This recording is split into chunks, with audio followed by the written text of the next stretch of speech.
Pada zaman dahulu di suatu pagi, dengan hembus angin yang sejuk di daerah Tumapel, terlihat seorang pemuda yang sedang tergeletak tidur di pinggir sawah.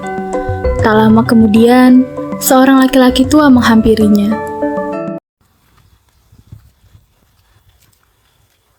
Nak, bangunlah.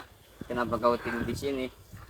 Maaf Tuan, tadi malam saya mabuk berat, jadi saya tertidur di sini. Perkenalkan, namaku Loh Gawe. Lebih baik kau ikut terlebih dulu dengan aku. Baik Tuan.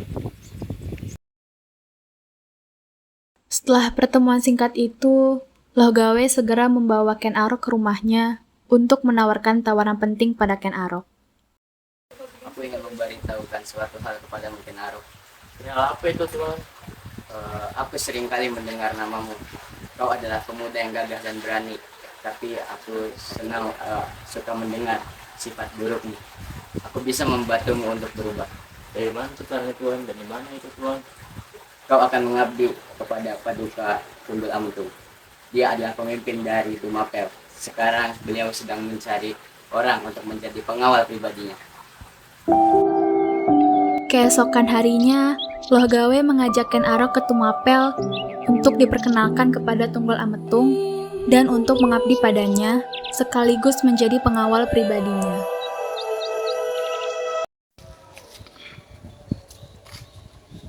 Paduka, saya ingin memperkenalkan seseorang yang pantas dan cocok untuk menjadi pengawal pribadimu.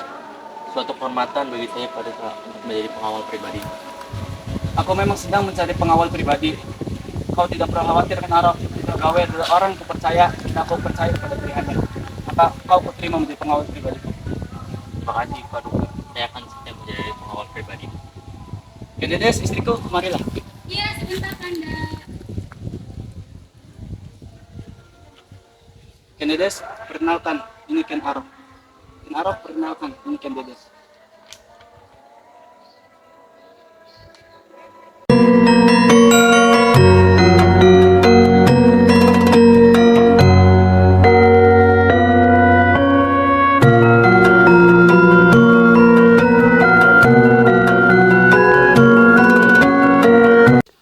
Lihat-lihat, itu dia siapa ya? Emang kamu nggak tahu dia itu siapa? Nah, emang kamu tahu dia siapa? Oh jelas, dia itu Ken Arok. Oh, Dia itu pengawal pribadinya Paduka Tunggal Ametung yang baru. pantas aja aku nggak pernah lihat dia di sini. Lihat deh, kok Ken Arok beda ya ngeliat Ken Dedes? Waduh, nggak bahaya tak? Kayaknya Ken Arok suka deh makan Dedes. Udah yuk kita ke dapur aja yuk, Pamali gosipin orang kayak gitu tuh. Oh iya. Beberapa hari kemudian, Ken Arok menemui Empu Gandring, seorang pengrajin keris yang sakti yang ada di Tumapel, dengan tujuan untuk membuatkannya keris yang paling sakti. Wahai Ki, aku ingin meminta pertolongan kepadamu. Pertolongan apa, wahai anak muda? Aku ingin dibuatkan keris paling sakti setanah Jawa ini. Baiklah, aku akan membuatkan keris paling sakti sepanjang Jawa ini. Tetapi, aku membutuhkan waktu 5-6 bulan untuk membuat keris sakti itu. Apakah tidak masalah? Tidak masalah, yang penting sakti yang aku inginkan. Baiklah, anak muda. Baiklah, kalau begitu saya pamit Ki. Baik, silahkan. Aku harus menunggu 5-6 bulan. Aku sudah tidak sabar untuk melihat Paduka membelai Ken Dedes. Aku harus segera mendapatkan keris itu sekarang juga. Bagaimana Ki, keris permintaanku itu? Belum selesai, wahai anak muda. Keris ini membutuhkan waktu 5-6 bulan untuk menyelesaikannya. Tapi 5-6 bulan itu terlalu lama Ki bagiku. Bersabarlah, wahai anak muda. Ini belum sempurna. Aku harus membutuhkan keris itu segera untuk membunuh Tunggul Ametung. Apa? Kau ingin membunuh Tunggul Ametung? Tidak bisa. Aku tidak peduli. Masa tidak tahu diuntung kau, Ken Arok? Suatu saat keris itu akan membunuhmu dan semua keturunanmu.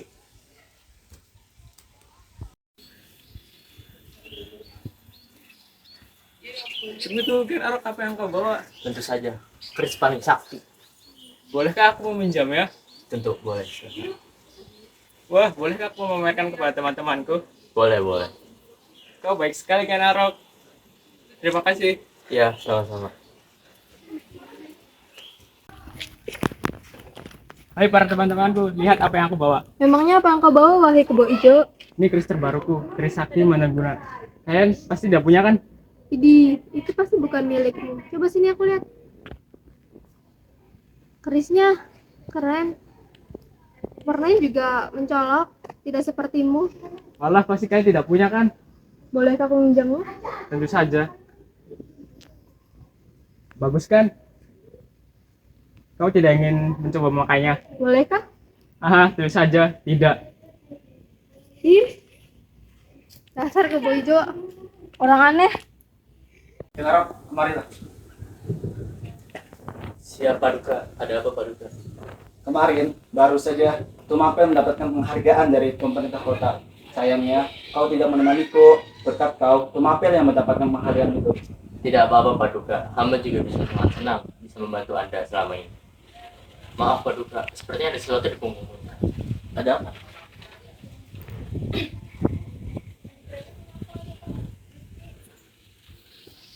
Apa yang kau lakukan pada suamiku, Ken Arok? Sudahlah Kanides, ini demi kebaikanmu dan kebaikan Tumapel ini. Untuk apa? Aku tidak menyangka kau melakukan ini, Ken Arok. Ah sudah Kanides, ini demi kebaikan Tumapel. Orang lemah seperti dia tidak cocok untuk memimpin Tumapel ini. Prajurit, kemarilah. Siapa Duka? Sepertinya ada orang yang membunuh Paduka ini. Cari orang tersebut. Dia mau membunuh Paduka menggunakan keris ini. Keris ini tidak asing. Keris ini milik Kebo Ijo. Kemarin dia mau memamerkan di seluruh warga desa. Apa kamu yakin? Itu Kebo Ijo. Saya sangat yakin ini milik Kebo Ijo. Cari dia sekarang juga. Siapa Duka? Kanides. Tunggu. Apa kau masih marah kepada aku, Kanides? Aku tidak tahu harus berkata apa padamu. Apakah aku harus berterima kasih padamu karena kau telah membebaskanku? Atau... aku tidak mengerti semua ini. Sini kau pembunuh. Ada apa ini? Mohon maaf Pak Duka, saya telah menemukan Kebo Ijo. Kebo Ijo adalah pemilik keris itu. Jadi kamu pemilik keris ini? Bukan saya pemilik keris itu. Jangan bohong kamu. Sesungguhnya bukan saya pemilik keris itu. Bukannya keris itu milikmu. Wahai warga-warga, ini sesungguhnya pemilik keris itu adalah... Wahai warga-warga, ini adalah hukuman yang pantas untuk pembunuh Paduka. Kanides.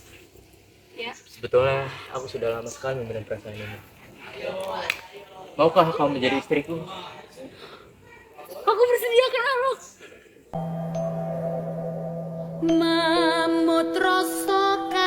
Ken Arok dan Ken Dedes menikah. Setelah pernikahan itu, baru diketahui bahwa Ken Dedes sedang mengandung anaknya Tunggul Lametung. Dan saat anak itu lahir, mereka memberi nama Anusapati. Begitupun dengan pernikahan Ken Arok dan Ken Dedes. Mereka dikaruniai seorang anak laki-laki yang diberi nama Tohjaya. Beberapa tahun kemudian, anak-anak mereka sudah tumbuh dewasa. Bu, mengapa ayah lebih menyayangi Tohjaya daripada aku? Apakah benar yang dikatakan orang-orang bahwa ayah bukan ayah kandungku? Benar, Nak. Ayah kandungmu sudah meninggal saat kamu dalam masih kandungan. Ibu sengaja tidak memberitahumu karena ibu rasa itu lebih baik. Jadi benar apa yang dikatakan orang-orang. Tapi Bu, kalau boleh tahu mengapa ayah bisa meninggal? Ayahmu meninggal karena dibunuh seseorang. Siapa pembunuhnya? Kenapa diam, Bu? Beritahu aku. Ayahmu dibunuh oleh Ken Arok. Ken Arok, ayah tiri aku. Aku tidak akan membiarkan dia hidup dengan tenang. Dia harus membayarnya. Membayar mahal apa yang telah dilakukannya. Sudahlah, Nak. Ibu tidak mau kamu terjadi apa-apa. Ibu tenang saja. Aku tahu mengatasi orang seperti itu. Anusapati berambisi untuk membunuh Ken Arok, yaitu ayah tiri dia sendiri. Anusapati balas dendam pada Ken Arok karena dia telah membunuh ayah kandungnya. Dan dia memutuskan untuk menyuruh orang agar membunuh Ken Arok. Aku harus membunuh Ken Arok. Tapi aku tidak bisa membunuh dengan tanganku sendiri. Aku harus mencari orang yang bisa diandalkan.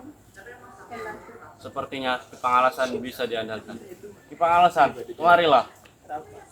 Ada apa Pangeran? Duduk sampingku. Apakah kamu ini? Ini hamba, ini untuk hamba pangeran.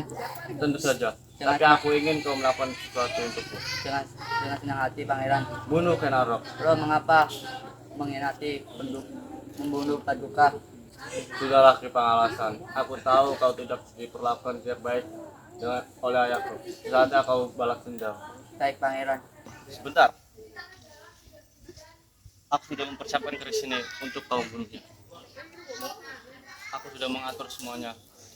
Jika Ken Arok itu saatnya kau untuk membunuhnya. Baik pangeran.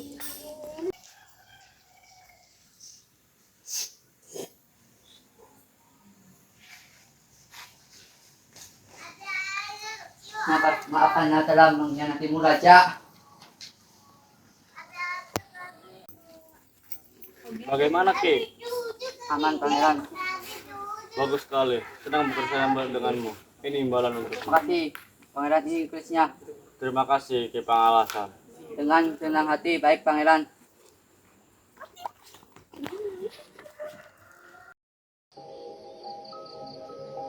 Anusapati membunuh Ki Pangalasan untuk menghapus jejak atas pembunuhan Ken Arok. Ki Pangalasan langsung mati di saat itu juga. Setelah kerajaan mengetahui kematian Ken Arok, Anusapati disepakati naik tahta menjadi raja menggantikan Ken Arok. Namun, ada Tohjaya yang terlihat tidak setuju dengan kesepakatan itu.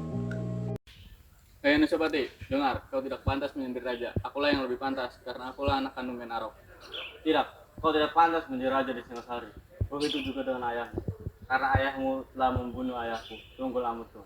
Lihat saja nanti, aku cepat atau lambat aku akan membalaskan dendam ayahku dan merebut Singasari darimu. Larasati, Larasati. Ya, ada apa? Aku tahu kamu sakit hati dengan Anusapati. Gue memang membencinya. Aku ingin bekerja sama dengan kamu untuk menghancurkannya. Dengan cara apa?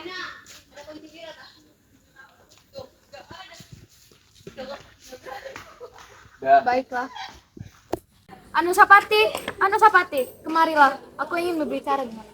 Aku bukan siapa-siapamu lagi, Larasati. Aku berjanji, jika kau menurutinya, aku tidak akan mengganggu hidupmu lagi. Baiklah, apa yang ingin kau bicarakan? Jadi begini, aku ingin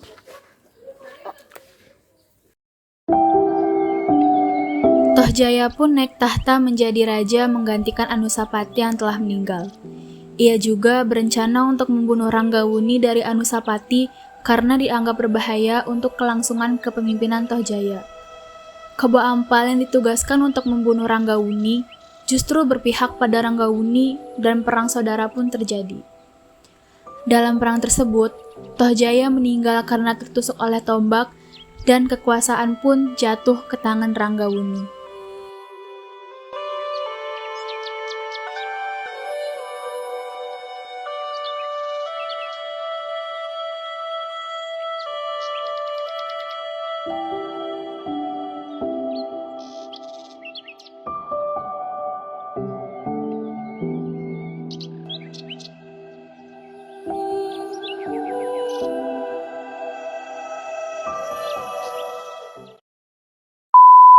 Butuhkan ke situ sekarang untuk membunuh Tunggul Ametung. Apa?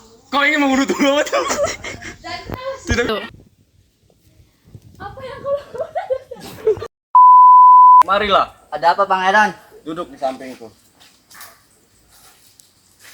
Apakah kau mau ini? Ini hamba untuk ini hamba untuk Apa ge? ini untuk kamu. Maukah kau menjadi istriku?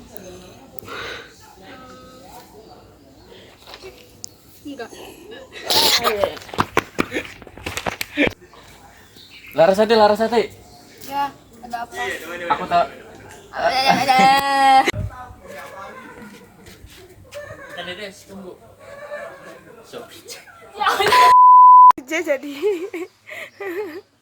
Kasih ini pangeran kerisnya. Terima kasih Ki Pangalasan. Dengan senang hati, baik pangeran. Ya, Terima kasih Ki Pangalasan. dengan senang hati, baik pangeran.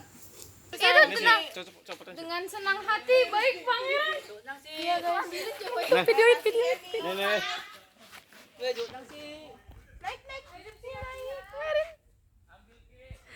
Biarin. Ayo Rifki, ayo. Bye. Saya itu dong. Foto. Satu, dua, tiga. Dah.